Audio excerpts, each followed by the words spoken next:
Assalamualaikum warahmatullahi wabarakatuh. Sampai ke channel DRKC MPD TV.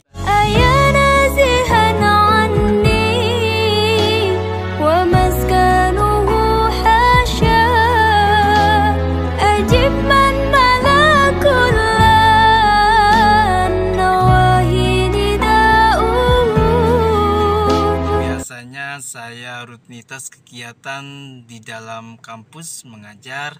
Di kesempatan hari ini saya akan mengajar dua mata kuliah, yakni metodologi penelitian dan juga strategi pembelajaran Al-Quran Hadis di semester 5. Untuk itu kita lihat bagaimana mahasiswa-mahasiswi saya di dalam menyampaikan tugas kuliahnya berikut ini.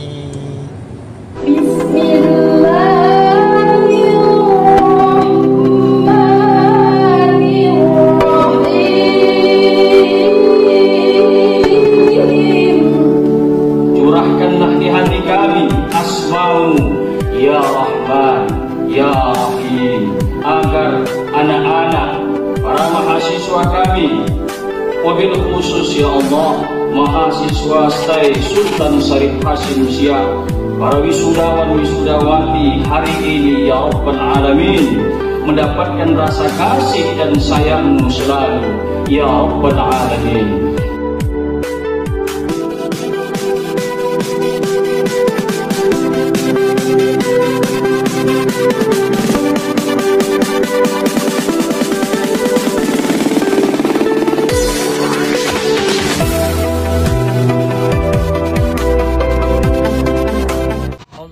Minasyaitonirrajim. Bismillahirrahmanirrahim. Wa idza huyitum bi tahiyatin fahayyu bi ahsana minha aw rudduha.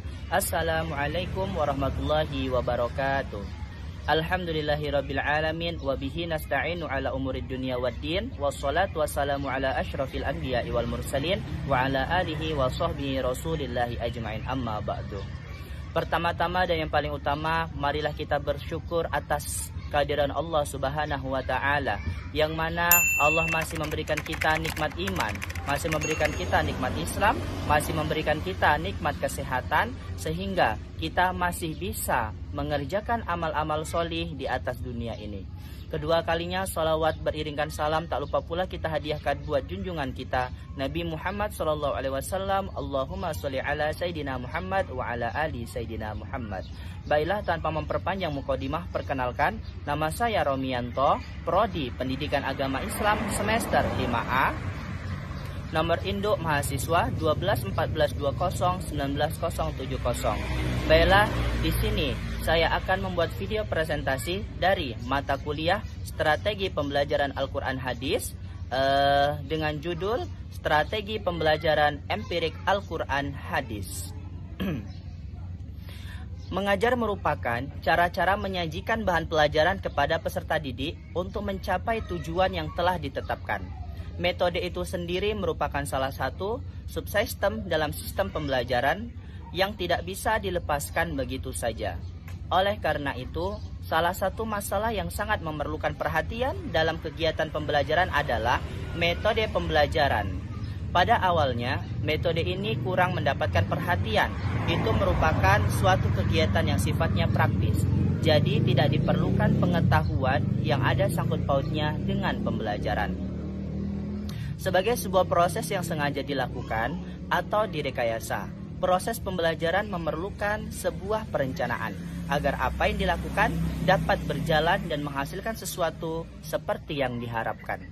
Dengan adanya perencanaan tersebut, maka proses yang akan dilaksanakan dalam waktu yang panjang memiliki langkah yang jelas dapat diprediksikan hasilnya. Bagaimana strategi pembelajaran empirik Al-Quran Hadis? Belajar secara eksperiensial atau pengalaman merupakan pembelajaran induktif, berpusat pada peserta didik dan berorientasi pada aktivitas. Pembelajaran ini fokus pada proses belajar, bukan pada hasil belajar. Kondisi yang perlu diperhatikan adalah membatasi jenis pengalaman yang harus dilakukan siswa sehingga cukup aman untuk dilakukan. Tidak membutuhkan biaya yang besar, cukup waktu pelaksanaannya. Contoh, simulasi, bermain peran, pengamatan lapangan, dan survei.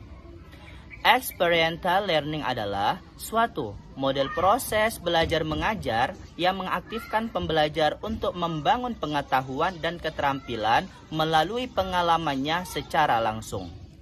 Mahfudin menyimpulkan bahwa experiential learning dapat didefinisikan sebagai tindakan untuk mencapai suatu berdasarkan pengalaman yang secara terus-menerus mengalami perubahan guna meningkatkan keefektifan dari hasil belajar itu sendiri. Tujuan dari model ini adalah untuk mempengaruhi murid dengan 3 cara, yaitu yang pertama, mengubah struktur kognitif murid, yang kedua, mengubah sikap murid, dan yang ketiga, memperluas keterampilan-keterampilan murid yang telah ada. Pelajaran empirik berorientasi pada kegiatan induktif, berpusat pada peserta didik, dan berbasis aktivitas. Refleksi pribadi tentang pengalaman dan formulasi perencanaan menuju penerapan pada konteks yang lain merupakan faktor kritis dalam pembelajaran empirik yang efektif. Merupakan salah satu aliran dalam filosof yang menekankan peranan pengalaman dalam memperoleh pengetahuan serta pengetahuan itu sendiri dan mengecilkan peranan akal. Istilah empirisme diambil dari bahasa Yunani, yakni empiria, yang berarti coba-coba atau pengalaman. Pengalaman merupakan sumber pengetahuan yang sejati, dan pengetahuan harus dicapai dengan induksi. Ilmu yang benar adalah ilmu yang telah terakumulasi antara pikiran dan kenyataan, kemudian diperkuat juga oleh sentuhan indrawi. 1. Landasan empirik. Temuan-temuan penelitian menunjukkan bahwa terdapat interaksi antara penggunaan media pembelajaran dan karakteristik belajar siswa dalam menentukan hasil belajar siswa.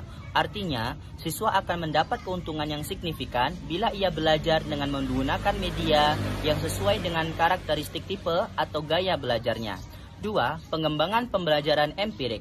Pengembangan mengandung pengertian cara membuat tumbuh secara teratur untuk menjadikan sesuatu lebih besar, lebih baik, lebih efektif, dan sebagainya. Ini pendapat dari Hussein dan Rahman.